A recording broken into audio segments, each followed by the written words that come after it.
Jumbo, Jumbo, Heaven High. Welcome to Cleveland Talk Radio, Voices of the Black Diaspora. My name is JoJo Kofi Badu. With me, Sister Tony Muhammad. And we're going to be with you for another 58 minutes. And we're going to be talking any and everything. We can bring some information to you, but we want you to participate. We want you in this second 15 minutes. So we open the telephone lines and then we are going to get you involved. Now, there's so much to talk about and so much to share with you, but you got to sit back, you got to relax, you got to get involved, because the only way to make a difference and a change in our society is that we must get involved. We must get our leadership involved. And I'm here to talk about one particular black man who has been involved, who is involved with education for black people. I'm talking about a national leader. I'm talking about no other than Louis Farrakhan, the leader of the Nation of Islam. And I know I'm surprising a whole lot of people here because I did not prepare others for this. I didn't even prepare Sister Tony for this because she's supposed to know. If she don't know, then she's going to be in trouble with me also. We're talking about a great black man. There are black men out there who are doing things to make our people aware of the conditions that we are in, the conditions that we face.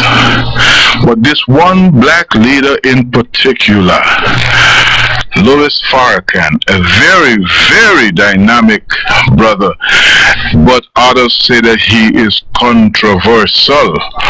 Well, we can talk about controversial. We can talk about controversy. We can talk about a great black man.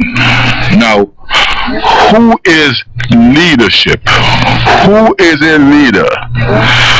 Who is a leader that tells the truth to black America, to awaken black America on issues concerning the growth and freedom of black America?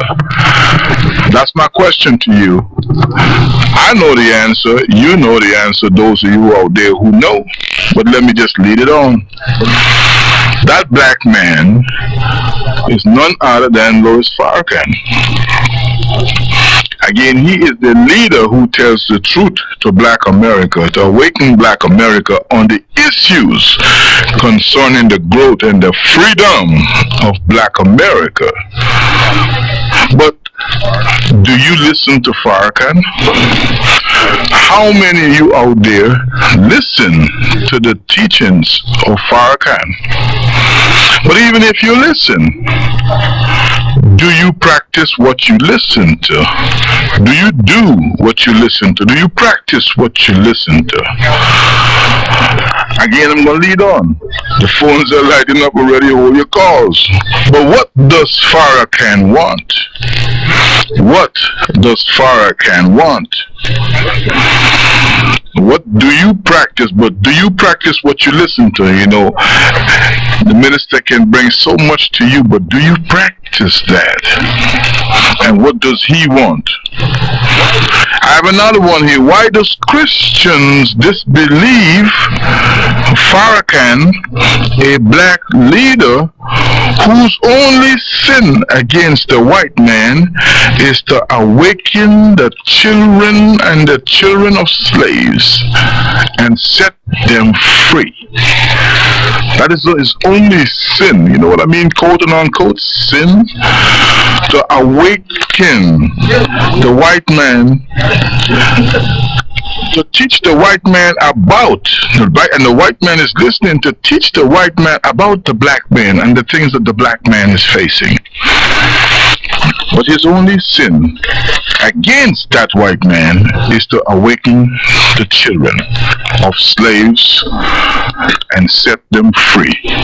Now, Sister Tony is going to shed some light on a lot of things. And you, the caller out there, is going to set some light on a lot of things.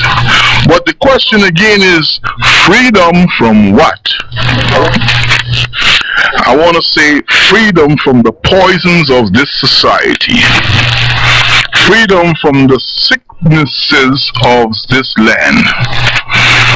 Freedom from the Sodom and Gomorrah lifestyle that has been placed in our vision, placed in our minds. And that's another question. And I have another answer. And another question. Has Farrakhan Nation of Islam has a militia? Do they sell drugs or import drugs? Do they have prostitution and gambling and crimes against the people? Does the Nation of Islam has these things? Does it have a militia? Is there fear of anything that they have to get guns and left, right soldiers preparing for a war? Though we at war? But do they sell drugs or import drugs and prostitution, gambling and crimes against the people? Does the Nation of Islam sell alcohol and beer and pork products? What has Farrakhan ever done to the black man? For example, the white man does evil things to black people every day. Does the Nation of Islam do evil to you? Now, I want you out there who's listening to know that my name is JoJo Kofi Badu. I'm a black man. I am not a Muslim, I am not a Christian, but I believe in truth. And truth is a power. And I believe in that power that comes from God. And truth, knowledge can make you the best. If you have knowledge and the knowledge is of not truth, then you will be a part of a knowledge to yourself. Freedom is one thing. Knowledge and freedom makes you something else. But no knowledge and you think you're free, that's a problem. No knowledge and you think that you're free. That's a problem. I got some more questions. I got some more answers, but I'm going to take calls. I'm going to take this one call. You on the air? Hello? Yes, sir. How you doing? I'm fine. That's good. I can listen to you all night because, brother, you make sense, You're a very highly intelligent brother, and I'm so proud of you. And I think you're doing such a marvelous job. Really, I do. Thank you, brother. And what I want to say is, like you said, Louis Farrakhan, he did nothing to no one. This is a religious brother. He speaks the truth, and the truth shall set you free if you let it set you free. And Louis Farrakhan is a great leader. I respect the guy. I listen to the brother because the brother make a lot of sense, and that's my comment. Thank you. Okay, thank you, my brother. Thank you. Well said. I mean, not about me, about the brother. Well said. Now I'm gonna take another caller. You're on the air. You're on the air. You're on the air. I guess that caller went someplace. I'm gonna take another one. You're on the air. Hello, Mr. Badu. Yes, sir. It's Fred. Yes, Freddie. How you do? Oh, no good, no good. Catching hell like all the rest of the black men on the planet Earth. All right. This pertains to Farrakhan? This pertains to, not pertaining to Farrakhan. Yeah, we're talking about Farrakhan tonight, Fred. Okay, Fred? I want to, I have one comment to make. Just a minute. Just about Farrakhan now. Huh? About Farrakhan. No, I want to say something about our history. How about that? Okay, Fred, go ahead. Make it short now. And I won't miss Muhammad there. Please check me out at the library. Before the American Civil War, you had Muslims in this country that owned black slaves. These were these white Muslims from the Middle East, looked like white Arabs. You had Jews that owned slaves. You had Catholics that owned slaves, all kind of religions. And they rose with General Robert E. Lee to fight the Union to try to maintain slavery. They fought at Antietam, at Gettysburg, and Bull Run. The fact of the matter is, all of this is in history too, is in the Library of Congress, and is in our history books. The Muslims and the Arabs were deep involved in the black slave trade. The Muslims used to capture our ancestors out of black Africa, right where the Democratic Congo is now, and Uganda. They used to sell these slaves. They used to convert our great-great-grandfathers to Islam. And they would sell these slaves to Christians, to Catholics and Baptists and other Christians from Europe, and they convert them to Christianity. Right, but they all were. You know what? Let me tell you something. Don't forget now what I said. President Abraham Lincoln was asked when the Battle of Gettysburg was over, what we going to do with these Jews and Muslims we killed here in this battle? He said, bury them in the same hole. So what the hell? They all owned slaves. The white Arabs owned slaves. They was Muslims. The white Jews owned slaves. They fought some of them, not all of them, but some Jews fought and wrote with General Robert E. Lee, and thank God it's in our history books. It's in the library right downtown there. So all of them involved in the black slave. All right, Fred, I got another call coming in. Civil War. All right, Fred, I got another call coming in. Thanks, Fred. Fred is a historian of his own kind, and I liked Fred because he brings some things out, brings a lot of truth out, you know. They were all involved in the slave trade. It was Muslims and Christians and Catholics and Baptists and everybody.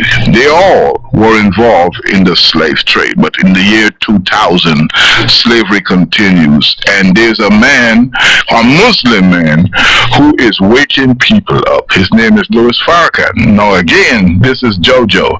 JoJo ain't no Muslim, he ain't no Christian, he's of God. Some people say you can't go to God unless you go to his son Jesus Christ, but I've been to Jesus Christ and I'm with God now. And I'm going to take another caller. You on the air? Brother Badu. Yes, sir. How you doing? I'm good. Brother Farrakhan implies to the white man. What's your name again? My name is Jeffrey.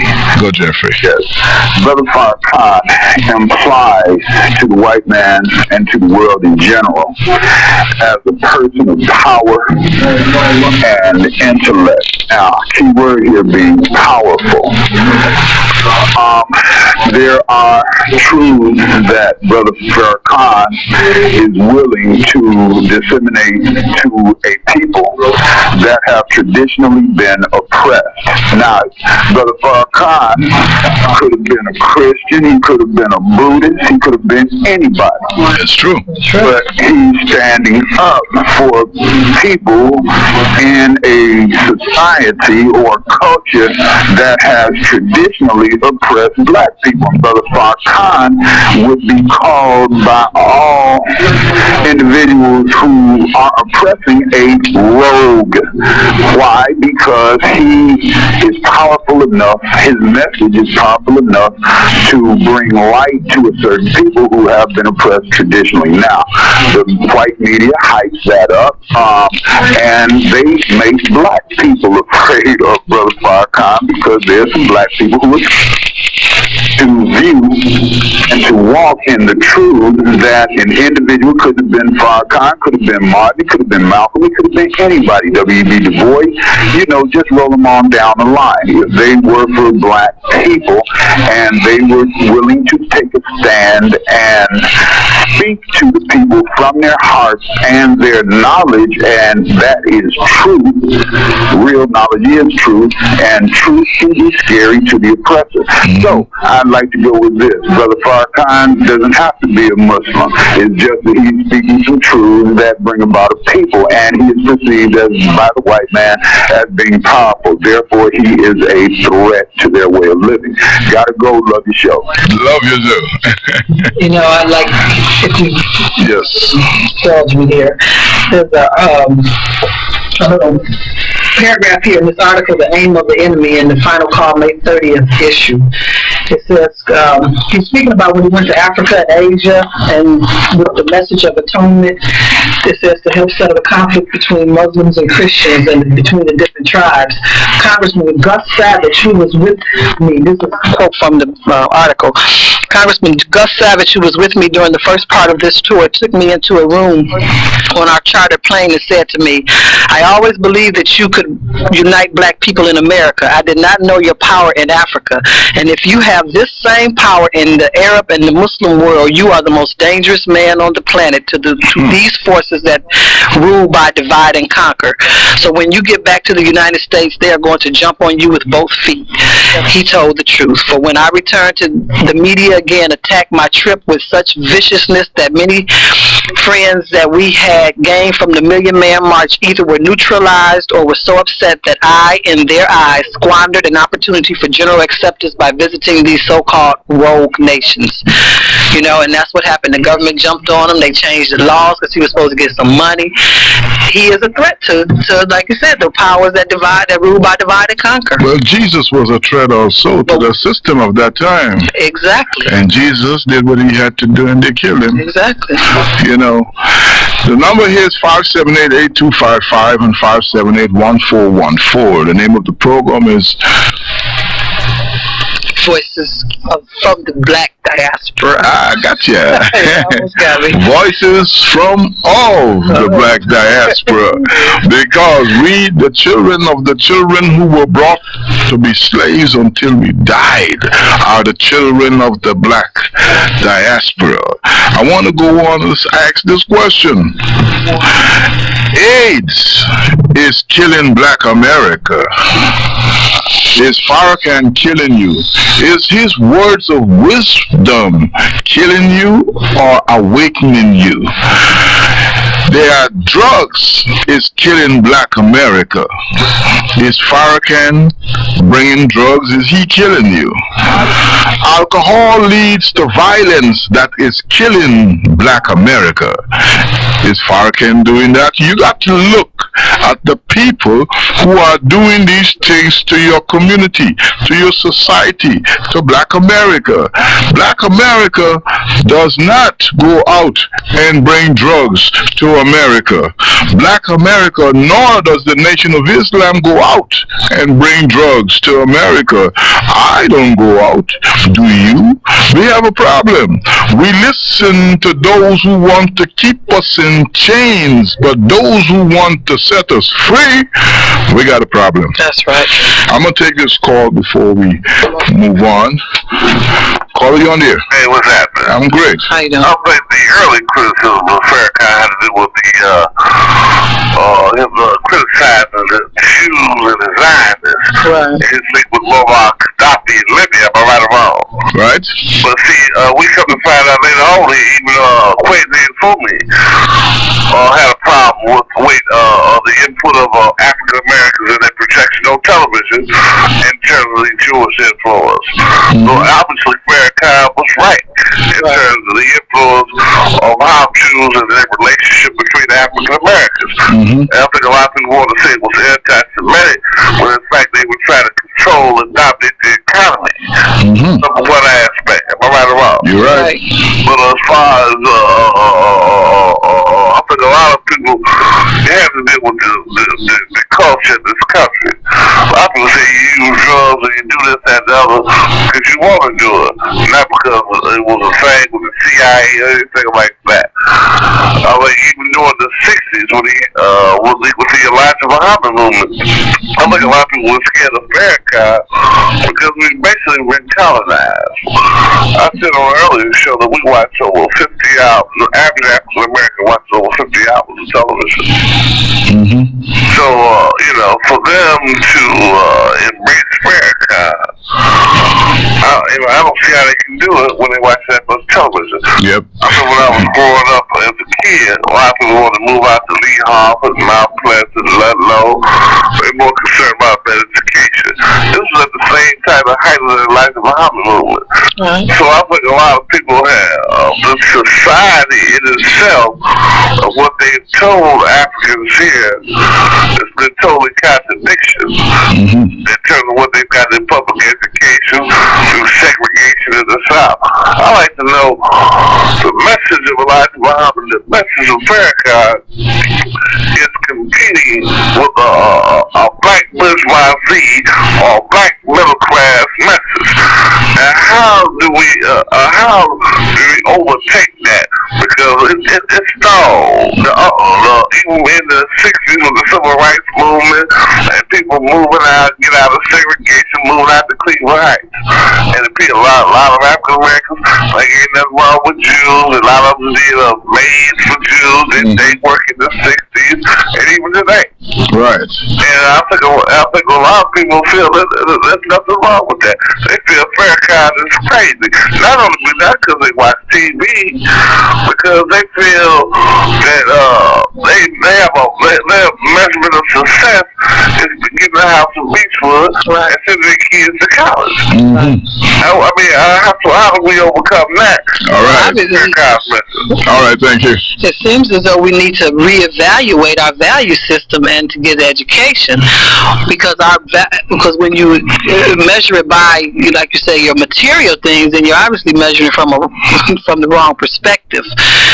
We have to realize the values that we should hold should not be material. As long as when we go out to get an education, just like I did finish, the other day, when you go out to get an education, you should go out with the intent to serve, not the intent to get paid. Right. Come back and do for hours. When I was telling people what I want to do, they were like, well, you don't want to get paid. Well, no, it's not mine. I'm not looking at the pay. I'm looking at what I can do to help the people. People believe that money is everything. Everything is your soul. And once you give your soul back to your people, you are happy.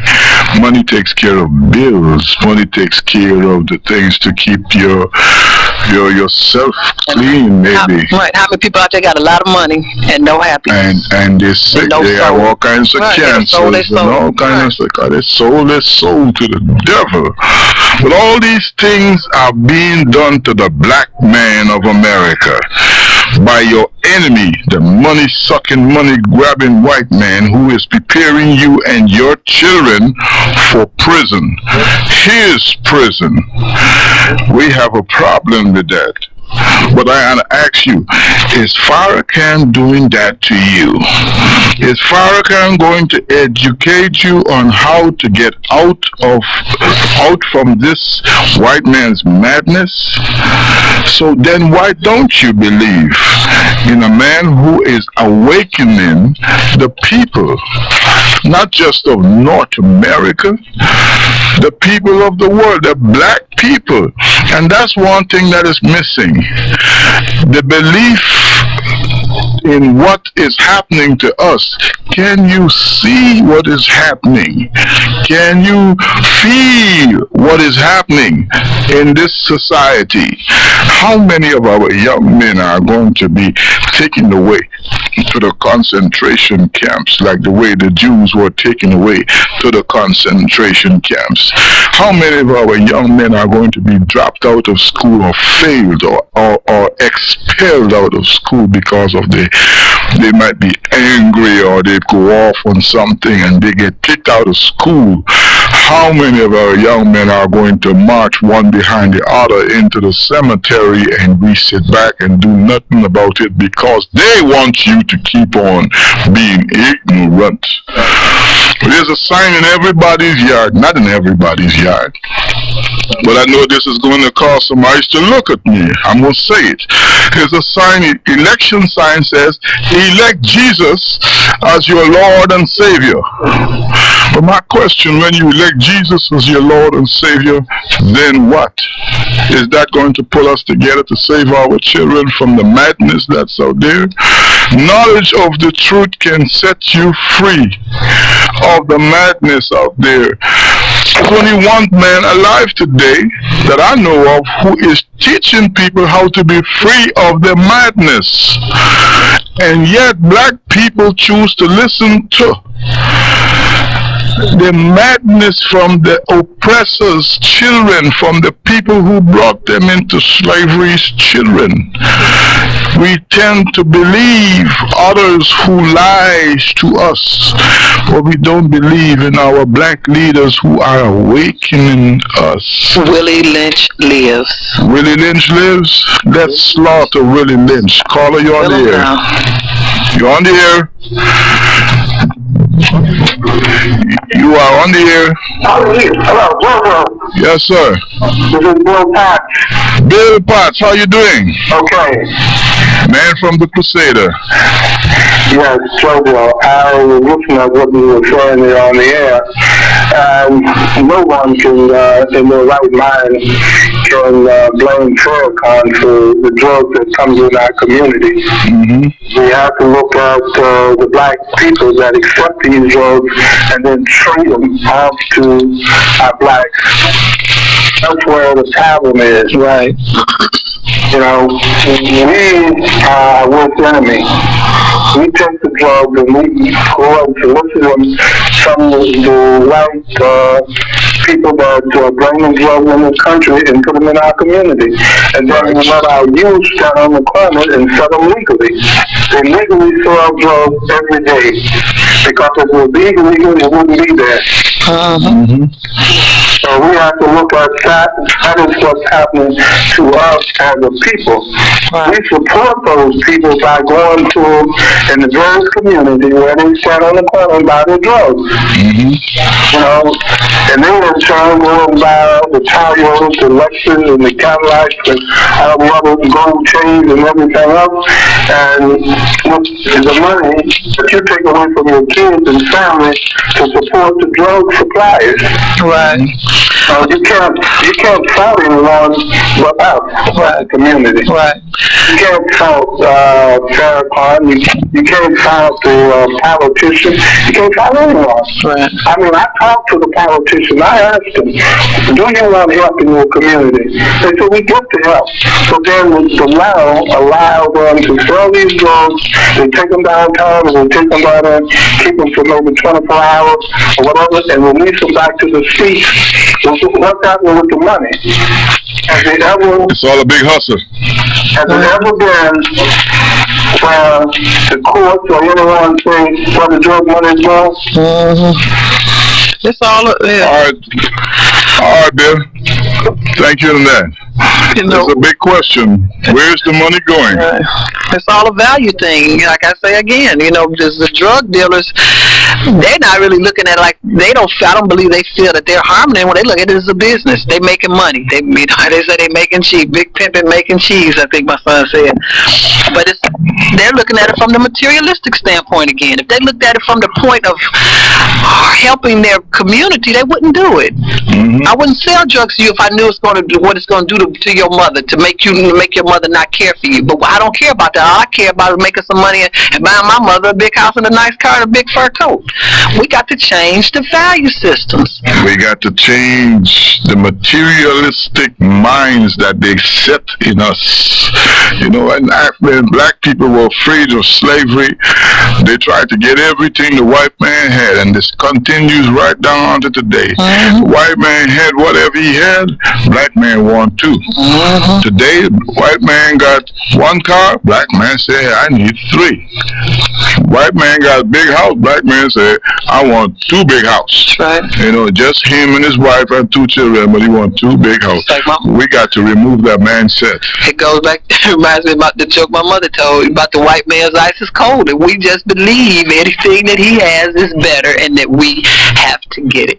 You know, she was telling me today, matter of fact, on our Link letter, when they said kids say the darndest things, they asked the little black boy what did he wanted to be when he grew up. And he said, a white man. He said, a white man? He said, why is that? He said, because my mama said, N-A-S. You know what I mean?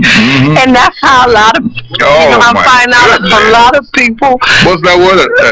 The N-word? The N-word and the S-word? S? Oh, I want to say that so bad, but I know different. But a lot of people believe that, and they you know, like JoJo always say, we hate ourselves. We have a self-hatred that runs so deep. We really need you know, some help. We have been betrayed so many times by people who supposed to be our people also. So we hate what's in us. We hate ourselves. Ooh, I don't want to be black. I want to be, oh no, give it to me. I'm black and gonna stay black. Black and proud. Black, beautiful, and proud. And you know that beautiful word I like to use? Black, beautiful, and proud. That's me. Politically incorrect. We're talking about Louis Farrakhan, a black leader who is awakening the minds of black people. And black people are so full of it. Some black people, that is, those people who believe in Jesus Christ, and so those people who are some other Muslims also, who don't like the man because the man talks the truth. Well, a lot of people don't want you to know the truth, because if you know the truth, then you're going to change. That's right. But if you don't know the truth, you can remain in the madness. Knowledge of the truth can set you free of the madness. So if you want to remain in the madness, that's up to you, but don't blame me. Freedom from the madness means freedom from drugs. Do you want to be free of drugs? You mean, a lot of people say every day, them drug boys down there. Do you want to be free of drugs? Do you want to be free of alcohol? Do you want to be free of cigarettes? Let me tell you this. Nation of Islam members don't do the evil that has been placed in the community. I've never seen them do drugs. I've never seen them do alcohol. And I've never seen them smoke a cigarette. So with Farrakhan's teachings, that's cutting into billions of dollars. That's too good. So they want to keep that madness. And that madness messes up your health. And when your health is messed up, you're on your way down, baby. So you got to start listening to truth.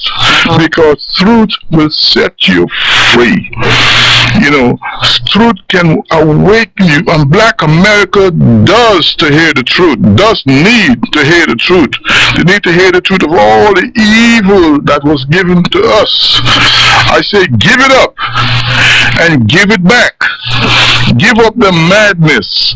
Give it back to those who have given it to the black community. I'm saying this. You see the billboard with alcohol displayed in the black community? Tear it down. It doesn't need to be up there in the black community. Tear it down. Remove it from the black community. And I'm saying, give it back to the white man. Just give it back to him and say, listen, we don't need it. Why don't you put it up in your community so that your children can look at it? Right. You take the malt liquor out of the black community. Please give it up. White and give it up in the white community. White communities don't have malt liquor. You know, they give us that garbage. Right. And we, you know. But we accept. We so go for it. We're gophers, and we need to stop being gophers. And we want to say, well, I only drink a couple of beers. A couple of beers sets you up to do violence. Just need to stop. Once you put beer in your system, you're telling them to take control of you. Fill their jails with you. That's what you're doing. You need to take your black behind away from all that madness and set yourself free.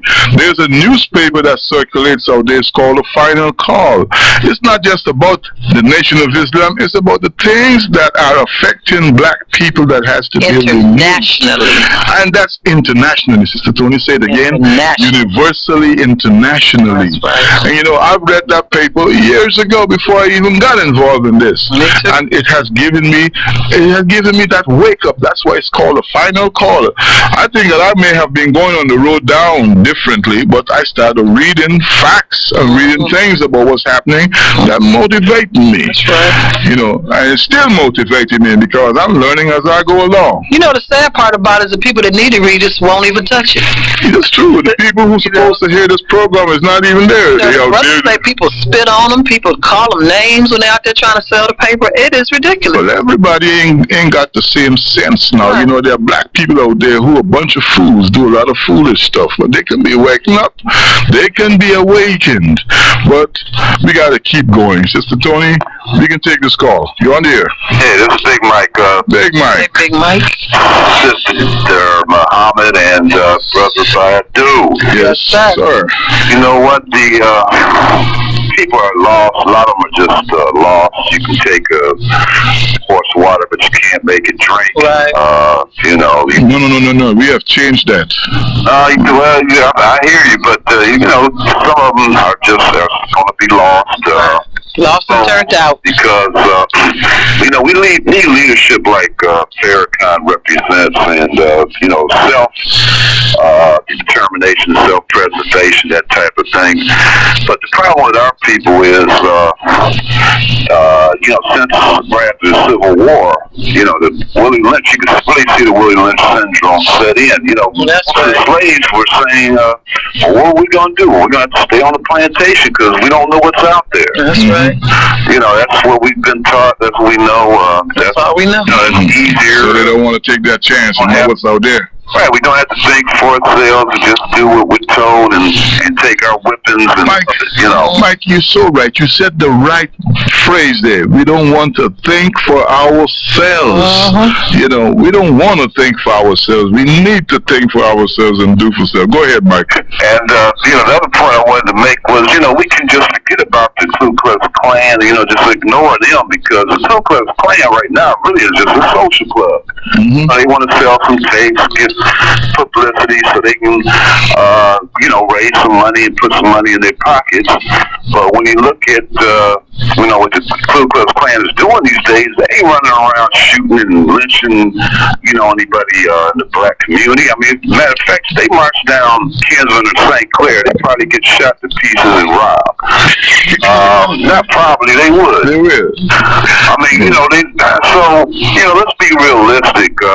We're doing it to ourselves. Black on black crime. I mean, in the 200-300 years, you know, 200 years of the Klan's existence, they haven't, you know, put all that, just say 100 years. In 100 years, add up all the lynchings and murders and burnings and car theft and by the Ku Klux Klan, and it wouldn't add up to just 1 year of black on black murders and deaths perpetrated on our own community. Because we've been fooled again. This year. Because we have been fooled again. We have been tricked to believe in the lies that they have placed upon us. What Malcolm say? And it's over money, you know. All over $1. Over $1, yeah, over $1 and over reputations and disrespecting people and not having enough common sense to even know what we're trying to do half the time.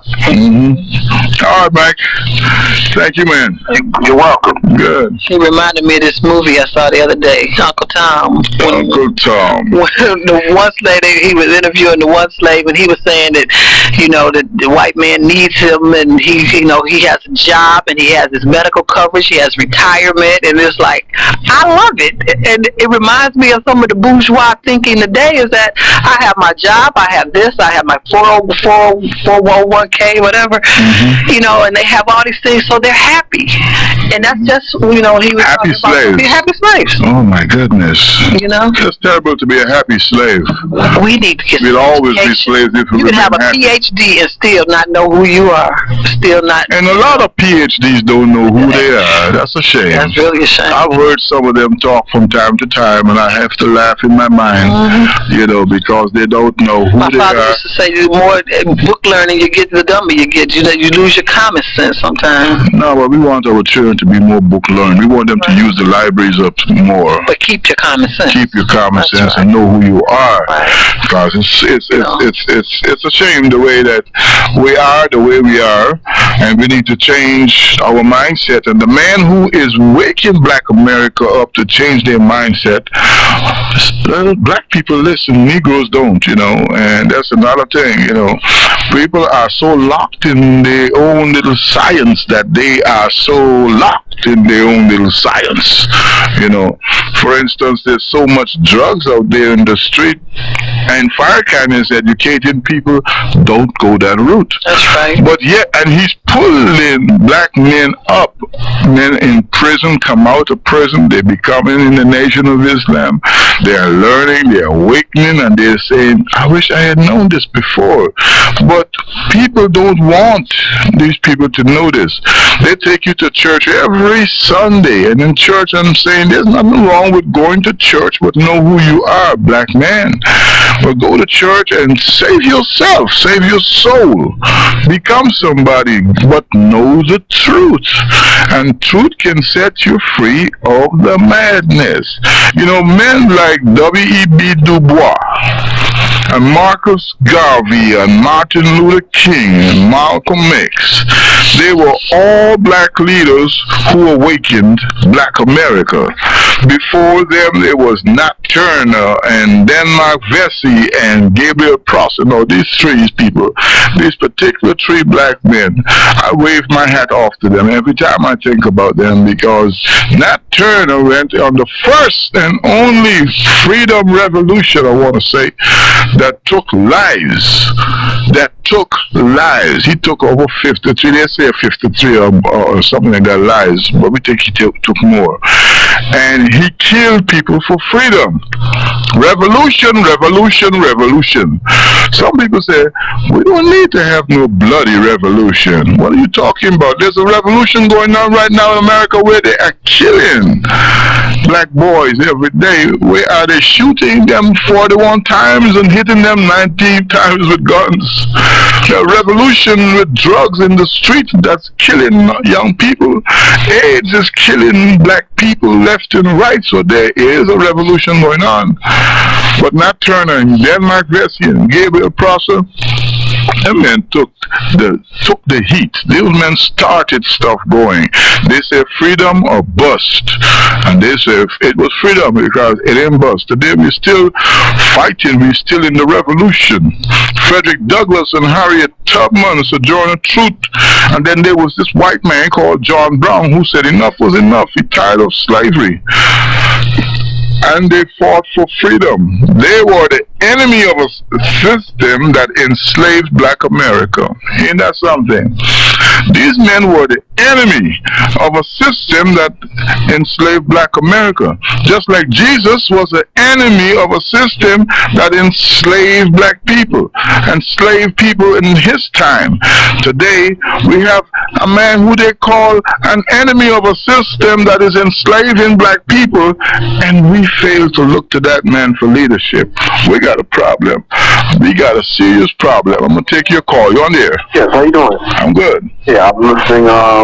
This is the kind of program that I say that it's made because it just goes to show you. I was talking to someone earlier today. I think it was my mother.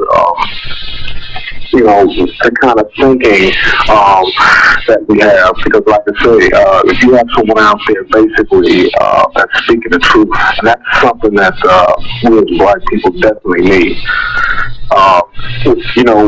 We're living in a fantasy world, if you will. World of illusion. Right, and see that's what gets us every time. It's just like that person that's on drugs or whatever. he or she will say, well, I can quit anytime. That's the problem. To me, you're living in a world basically that has lied to you from day one. This country was founded on lies. It was based upon racism. They don't teach you this in school. I was saying to my mother today, I said, did you know that Jesus had black relatives? The Bible said it was 14 generations before he came on this earth.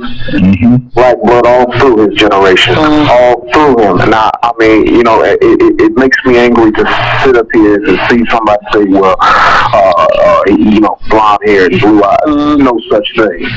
No such thing. And man, he just got through saying Jesus was murdered himself for trying to free the captive minds of people of his day. That's right. He spoke the truth. They didn't like that. And I mean, today, whether it's you, JoJo, or me, or the young lady in the studio with you, you're going to be killed or hated. He told you you'll be hated for my namesake because the fact is that you spoke the truth. Right. And that's why people, the civil rights era and before that, were murdered and killed, because the fact is the world does not want to hear the truth. And God said it best more so than anybody. He said men love darkness more than they love light. And that's all that you see down here. Corrupt politicians, corrupt police officers, corrupt society, people in society, period. This is the kind of society that we uphold. Is nothing but darkness and lies, filth, and garbage that you see out there today. And then when you look at your own race of people who will not stand up and do for self, the perfect science is you have to do for yourself. I mean, you can't let other people basically put things in your community. Okay. I was just thinking the other day to myself, I said, wait a minute now, if my life depended on it, I couldn't name one black man or one black woman or either one black young person who's old enough to own a gun dealership and it's out there selling guns or whatever. The guns are not being put in our neighborhood by our own people. It's like the drugs are not being put in our neighborhood by our own people. We don't have that capability have foreign lands where they grow the stuff, bring it over here in ships and planes or trains or 18-wheeler trucks or whatever. I mean, something is wrong when you're a billionaire on one hand and poor on the other. You can't. You're either going to be one or the other. You cannot be both, because of the simple fact that truth would tell you that, wait a minute, something's wrong here. Right. We're not putting the stuff in our neighborhood that's messing up our minds. And I like what the young lady was saying as far as the billboards or whatever. How do you think these people are getting to be drunk and advertising cigarettes or whatever? Because of the fact is, Philip Morrison just told you not too long ago, they spiked the levels of nicotine. That's right. They did that to the cigarettes. What do you think they're doing to the alcohol? All right. That's right. What do you think they're doing to the alcohol? Just stop and think about it. That's right. It's nothing but legalized drug paraphernalia being advertised in your community, but yet still, we're stupid as a race of people to even allow that, and at the same time, you put up with that. So it's our fault. When you don't do for yourself, it's